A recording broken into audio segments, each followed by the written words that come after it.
Okay, we're going to make a basic game where the user can move a character around a screen to find a target. Let's start off with a character. There's a cat there. I'm going to go with, let's see if we've got a mouse in here. All sorts of things in here, anything that fires your imagination, just go with it. I don't know. Rabbit. Mouse. There's a sad looking mouse there. Okay, there's a mouse who looks like he needs some cheese to eat. So let's first of all get rid of the cat. Delete the cat. And we'll give this mouse a name. We don't want to call him Mouse because computer programs often refer to the mouse that the user will use, and they talk about the mouse click. So we'll give him a name. We'll call him Tom. So we've got Tom the mouse. And we want Tom to maybe find some cheese. So let's have a look and see if we have got any cheese things. Let's have a look in things, see if there's something. There's cheesy puffs, which will do unless we can find anything else. Okay, so the best thing we can find for him to eat is some cheesy puffs. And let's call this food. Okay, so now we've got a mouse and we have got some food. If we keep our characters, our sprites at this size, it's going to be a very short game. So we really need to reduce the size, and we do that using the shrink sprite. Bit of a tongue twister. Just keep clicking away and get smaller and smaller.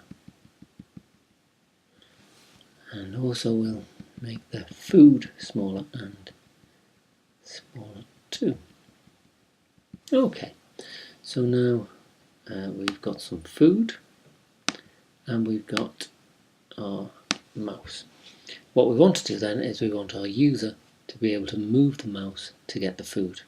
So if we click on Tom the mouse, we'll add a script which says when the green flag is clicked,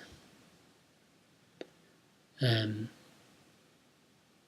now we want to say forever.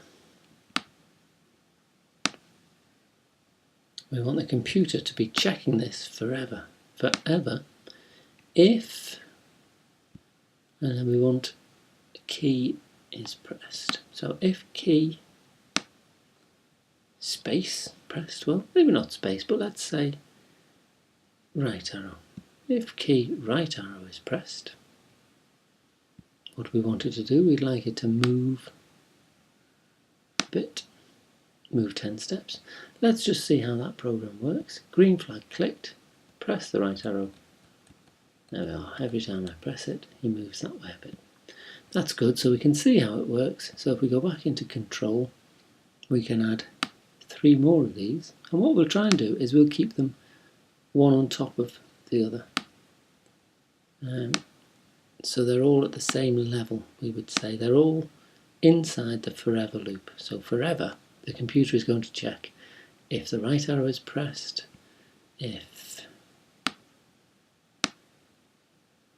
the left arrow is pressed, and then if the up arrow is pressed, and finally if the down arrow is pressed.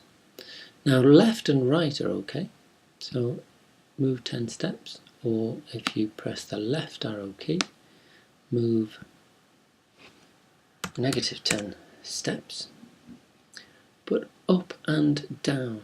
In the next video we'll look at how to move our character up and down using the down and up arrows. In the meantime, have a think and see if you can solve that problem. We have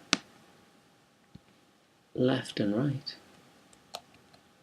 but how do we make him go up and down? So that's your first video.